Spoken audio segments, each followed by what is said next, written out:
Hi, this is going to be a daily experience video again. I'm gonna share something very simple. I'm laughing at myself because I've done it quite a few times. In the last couple of days, my favorite silent contemplative practice just didn't work.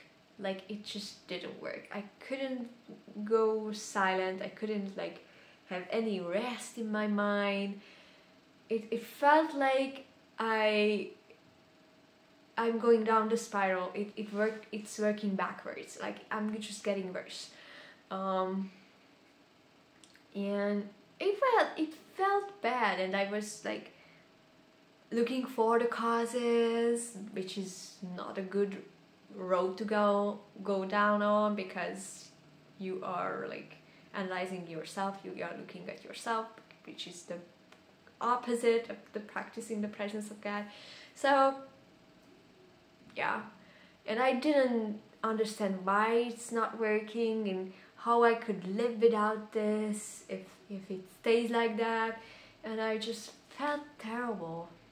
And I was so confused and so tired. Then I started to sing, and I'm not a singer. I have zero musical education, and even if I sing, I'm overly anxious about whether I sing well enough and whether I annoy people, so I just don't sing. And if I sing, it's not worship, it's analyzing my voice. So I don't sing for experiencing God or anything. Like, it's not something I do in my quiet time. I love worship, like listening to worship and just soaking it in. Like, I'm the passive part of the worship, and I really love just like soaking and receiving and all that. There was a time in my life when I was always listening to worship, and I really loved worshiping like in that passive way. And I thought it is the presence of God. I experienced a lot of things doing that, a lot of revelations, visions, all that. And after a while, all of a sudden, it didn't work anymore. Of course, back then I didn't know God's presence wasn't a feeling, but yeah, I felt like it's not working anymore.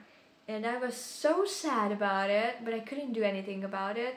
So I started to write little poems, write conversations with God. And I felt like, oh, it's better than nothing. But I was still like disappointed. Like, I felt like it's a failure that I can only commune with God in these writings. And those writings ended up becoming like my channel in my books, and like it was meaningful. But at that point I felt like my favorite door closed, and I have this back door, but it's not that interesting, and it's way worse than what I love, but it's better than nothing, so it's okay.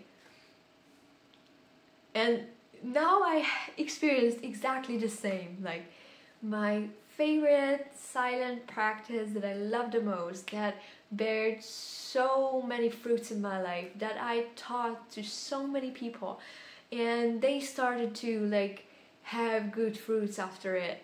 And it's like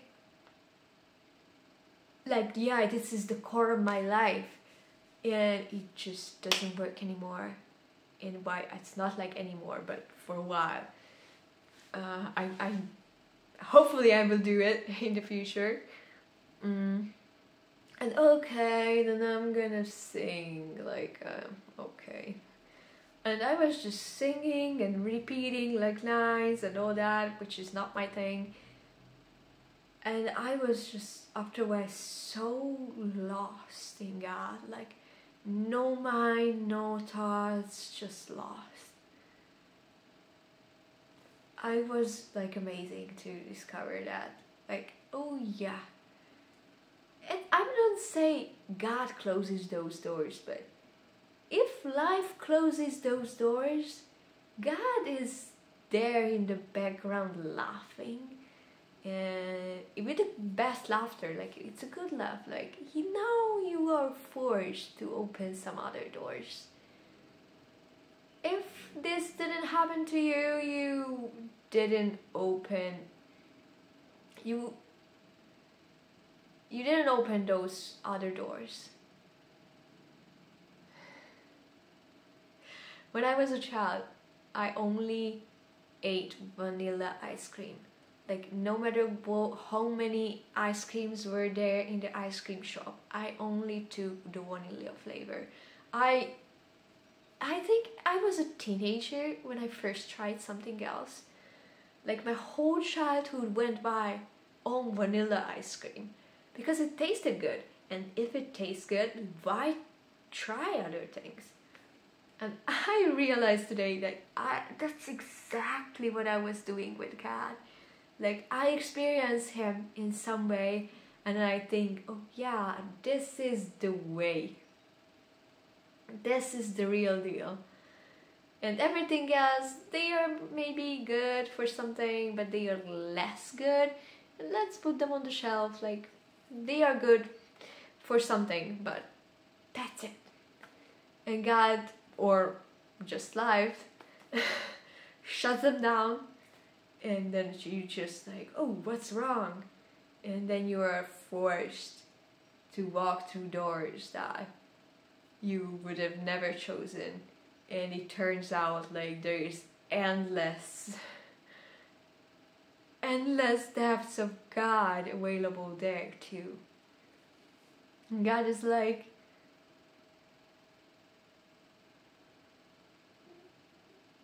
don't try to fix this. Don't cling to that one flavor you've tasted. Like there are endless flavors of me. Like you are in the playhouse and you are sticking to that one teddy bear you found. And there are so many toys here. There are so many aspects of my presence that are available to you. Why do you cling to any of them? I'm doing something new. Why wouldn't you try? It doesn't even matter what shuts them down. The best thing is that you can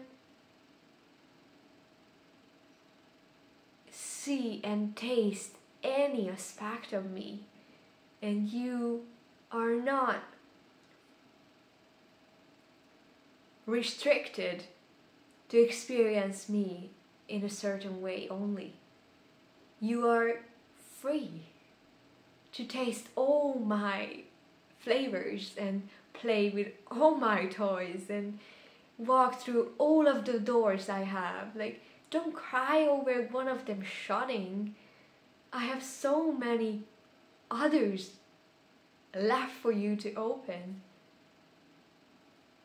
Sometimes even life circumstances work in your favor to force you to discover parts of me you wouldn't be interested in anyways.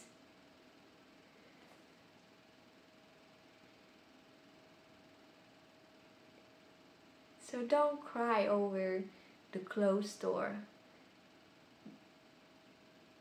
Be happy and excited about all the doors that will open and can be opened. There are so many things to discover in me. Would you?